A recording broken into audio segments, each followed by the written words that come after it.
예, 오늘자 키포인트 이분과 함께 이야기 나눠보겠습니다. 루크투자연구소 임순재 대표와 함께합니다. 안녕하세요. 네, 안녕하십니까? 네, 먼저 오늘의 키워드부터 화면으로 열어보겠습니다.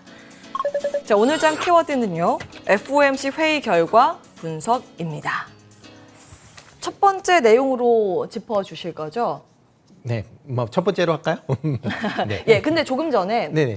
그 전기료 인상 네. 소식이 전해져서요. 네. 이 부분 좀 다뤄봐야 될 것 같습니다. 4분기 전기료 전격 인상키로 결정을 했고 4인 가구 월 최대 1,050원 인상 소식이 좀 전해졌는데요. 네. 영향력 어떻게 보십니까? 일단 뭐 원자재 관련돼서 그 연동을 하고 있거든요. 그 한국전력에서 연동을 했는데 지금 계속 특히 이제 가장 큰 지금 에너지 원자재라고 하면 이제 유연탄, 원유, 천연가스가 이제 있다라고 보시면 될 것 같습니다. 근데 가스 관련된 가격들이 올 초서부터 상당히 좀 많이 올랐습니다.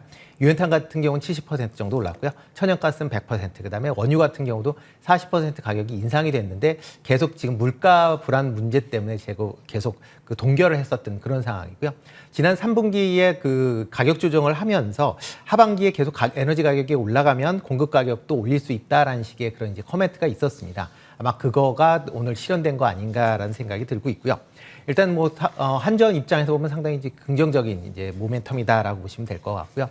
그 외에 이제 전력뿐만 아니라 이제 가스 가격도 올라가지 않을까 싶습니다. 그렇기 때문에 지난주에 가스 관련 회사들의 주가가 조금 강한 그런 모습을 보였는데 아마 금일 같은 경우도 일단 가스 관련 회사들의 주가는 조금 강한 모습을 보이지 않을까라는 생각을 해봅니다. 예, 긍정적인 이슈로 해석해 주셨습니다. 자, 본론으로 가서 미국 FOMC는 어떻게 보셨습니까? 네, 뭐 어제 같은 경우 FOMC 같은 경우는 특별한 거는 없었다라고 보시면 될 것 같습니다. 시장에서 예측했었던 그 정도 수준이었다라고 보시면 될 것 같고요. 기본적으로 이제 기준금리 동결, 그다음에 테이퍼링은 일단 좀 지연될 것이다라는 얘기가 이제 뭐 나왔었던 거였고, 일단 연준 그 참여 의원 뭐 만장일치로 해서 기준금리는 0에서 0.25%로 일단 동결되는 그런 모습입니다. 테이퍼링 관련돼서도 뭐 일단 뭐 보고서 내용에서는 없었고요. 기자회견 내에서 이제 있었다라고 보시면 될 것 같습니다. 일단 조만간에 이제 올해 내에 아마 실시할 것이다. 지금 뭐 여건은 충분하다라고 이제 얘기가 나왔고요. 좀 더 지켜보겠다라는 상황이다라고 보시면 될 것 같습니다. 그러니까 고용 지표가 한 번 더 지켜보겠다라는 뭐 생각으로 보시면 될 것 같고요. 일단 11월에 발표해서 12월에 시작이 되지 않을까라는 이제 예상이 되고 있고요. 내년 중반, 그러니까 잘하면 상반기 중에 아마 끝날 수도 있지 않을까라는 생각을 하고 있습니다. 경제 지표 관련돼서 예상치보다는 전망치보다는 좀 전체적으로 좀 낮췄습니다. 일단 실질 GDP 성장률을 5.9%로 뭐 6월에 7.0%보다 낮췄고요. 그다음에 근원 물가도 3.0에서 3.7%로 올렸습니다. 그다음에 실업률 전망치도 4.5에서 4.8%로 올렸으니까 전반적으로 경제 상황은 좋아지긴 하지만 뭐 급격하게 좋아지진 않을 것이다라고 보시면 될 것 같고요. 이번에 이제 조금 관심 있게 보셔야 될 게 이제 점도표를 어떻게 해석을 할 거냐라는 부분을 좀 관심 있게 좀 보셔야 될 것 같습니다. 일단 그 금리 인상 자체는 23년부터 실시하겠다라는 뭐 그런 이제 시그널을 계속 보내고는 있지만 일단 점도표 상으로 본다라고 하게 되면 내년 하반기에는 금리 인상을 해야 되는 상황 아니겠느냐라고 생각을 합니다. 조금 전에 뭐 오네커도 얘기했듯이 일단 금리 인상에 관련된 표가 일단 좀 늘어났습니다. 기존에 그 7표에서 9표로 늘어났기 때문에 그리고 계속 지금 추세상으로 늘어난다라고 보시면 금리는 인상을 할 것이다라고 보시면 될 것 같고요. 23년도에 뭐 3번 정도의 금리 인상을 예상을 하고 있는데 한 해에 3번은 조금 상당하게 경제가 좋지 않는 이상 불가능하다라고 보시면 될 것 같고요. 예. 그렇기 때문에 22년 하반기에 1번, 그다음에 23년도에 2번 아마 그런 시나리오 쪽으로 조금 더 되지 않을까라는 생각을 해봅니다. 예. 자, 이에 따라서 사실 우리 시장은 이런 내용들을 어떻게 소화할지가 좀 궁금한데 네. 그 내용 체크하기에 앞서서 이제 수급 상황 먼저 보고 시장 전체적인 맥락 한번 잡아볼까요? 네, 뭐 미국 시장만 잠깐적으로 더 말씀을 드리면 네. 어제 같은 경우는 FOMC 회의 때문에 올랐다가 볼 수는 없을 것 같습니다. 그렇죠. 네, 지금 그러니까 해석이 조금 잘못되고 그렇죠. 있는 것 같아요. 네. 그러니까 FOMC 전에 다 올랐었거든요. 맞아요. 그리고 FOMC 하는 와중에 올랐다가 그거 다 빠졌습니다. 또 그렇기 때문에 실질적으로 FOMC 회의보다는 미국 연방부채에 대한 그 이슈가 더 컸다라고 보시면 될 것 같고요. 그런 이슈는 아마 그 미국 내에서는 아마 이번 달 말까지 계속 있을 거니까 시장 자체는 좀 더 출렁거리지 않을까라는 생각을 하고 있습니다. 국내 같은 경우는 일단 뭐 지난 뭐 주말 뭐 한참 지났기 때문에 뭐 지난주 금요일 하면 한참 되신다고 생각을 하는데 일단 뭐 코스피에서 개인하고 외국인이 순매수를 했고 기관이 순매도를 했습니다. 코스닥 같은 그다음 외국인 같은 경우는 한 500억 정도 순매수를 했고요. 그다음에 기관은 한 3천억 정도 순매도하는 그런 모습을 보였습니다. 그리고 개인이 한 2천억 정도 순매수를 했는데요. 일단 추석 연휴 이후에 어떤 시장을 좀 긍정적으로 보는 차원에서 매수한 거 아닌가라는 생각을 좀 해보고 있고요. 코스닥 같은 경우는 개인 기관이 매도, 그다음에 외국인이 순매수하는 그런 모습을 보였습니다. 기관 같은 경우에 지금 코스닥 같은 경우 19일 연속 지금 순매도를 보이고 있고요. 1조 2천억 정도 지금 순매도를 보였다라는 게 좀 특이한 그런 모습세입니다. 일단 종목으로 본다라고 하게 되면 거래소 같은 경우 외국인 기관이 동시에 순매수한 거는 대한항공, 카카오뱅크, 신세계 INC, SK IET, 그다음에 미래에셋증권을 매수를 했고요. 코스닥 시장 같은 경우에는 CIS, 그다음에 셀트리온 헬스케어, 동진세미캠, 한국 BNC, 그다음에 NH 사이버결제 이런 종목을 이제 순매수하는 그런 모습을 보였습니다. 일단 뭐 환율 자체가 좀 크게 움직였습니다. 그래서 1,175원으로 이제 금요일에 끝났는데요. 현재 저희가 연휴 기간 동안 NDF 환율은 지금 1,180원대를 계속 유지를 하고 있습니다. 그래서 아마 금일 같은 경우도 1,180원대 넘어서 아마 장이 시작되지 않을까라는 생각이 되니까요. 이런 환율에 관련된 부분도 조금 관심 있게 보실 필요가 있지 않을까라는 생각을 해보고 있습니다. 지난주 같은 경우는 이제 그 리오프닝 관련된 얘기들이 이제 조금씩 나왔습니다. 그래서 일단 뭐 지난주에 그 코로나 백신 접종이 1차가 70%, 그다음에 2차가 40%를 넘어가면서 이제 위드 코로나에 대한 이슈가 좀 불거졌다라고 보시면 될 것 같고요. 아마 11월부터 뭐 점차적으로 위드 코로나 방향으로 가지 않을까라는 생각이 하고 있습니다.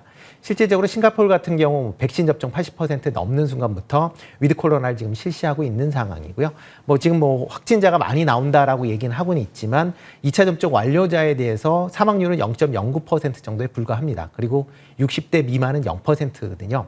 지금 보통 이제 계절성 독감이라고 하는 인플루엔자가 사망률이 0.1%입니다. 그러니까 그 정도 수준까지 지금 많이 낮춰져 있기 때문에 실질적으로 돌아다니는데 뭐 큰 문제가 없지 않을까라는 생각이 들고요.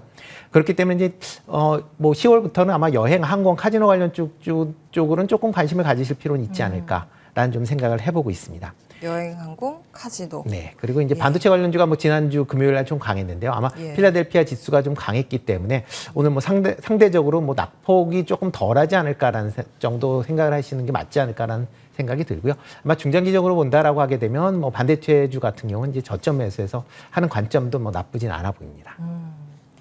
리오프닝 관련주. 이제 다 간 건가 싶기도 한데 이제 그런 이야기가 들리긴 한데 끝난 게 아니라고 보셨고 계속 관심 갖자라는 차원에서 여행, 항공, 카지노 말씀 주셨고 반도체주 언급 주셨습니다. 자, 시간상 그러면 수급에 대한 부분은 좀 건너뛰고요. 우리 시장에 대한 부분 체크를 해보겠습니다. 일단 추석 연휴 동안 여러 가지 뭐 리스크들이 던져져 있기 때문에 어떻게 우리 시장은 반응할까 오늘 정말 궁금한데 어떻게 평가하십니까? 일단 빠져서 시작을 하지 않을까 싶습니다. 그러니까 그동안 하락, 그러니까 글로벌적으로 가장 이제 보면 한 2, 3% 정도씩 빠져서 이제 시작을 했던 그런 상황이기 때문에 국내 증시도 뭐 크게 달라지지는 않을 것 같고요. 다만 이제 그 낙폭이 커진다라고 하게 되면 이제 저가 매수세는 뭐 충분히 있을 거다라고 생각을 하고 있습니다. 일단 뭐 헝다 이슈 같은 경우는 이제 좀 수그러들었다라고 하지만 이게 뭐 없어지는 건 아니고요. 일단 지금 부채 규모가 큰 상황이어서 특히 이제 중국 내에서 한정이 될 것이냐 아니면 그림자 금융 때문에 아마 국외로 나갈 것이냐라는 부분은 좀 더 지켜보셔야 될 것 같고요. 일단 그 헝다그룹 같은 경우에 오늘 이제 채권 이자의 지급일입니다. 채권 이자가 일단 어제 같은 경우에는 어제까지 이제 나온 걸로는 그러니까 국내의 채권에 대해서만 이제 지급을 하겠다라는 얘기가 나왔다가 오늘 이제 새벽에 나온 거 얘기로는 해외 부분도 지급을 할 것이다라는 얘기가 나오고 있습니다. 그러니까 그 이제 지급이 일단 뭐 오늘 되는 거 자체는 한 1,000억 정도 규모가 된다라고 보시면 될 것 같고요. 그 외에 이제 또 9월 29일 날 또 한 5천만 달러 정도의 이제 해외 채권 이자가 이제 발생이 된다라고 보시면 될 것 같습니다. 그리고 이걸로만 끝나는 게 아니라 이제 연말까지 전체적으로 채권 이자 지급만 6억 7천만 달러 정도 됩니다. 그러니까 한 8천억 정도의 자금을 계속 마련을 해야 되는 그런 상황이고요.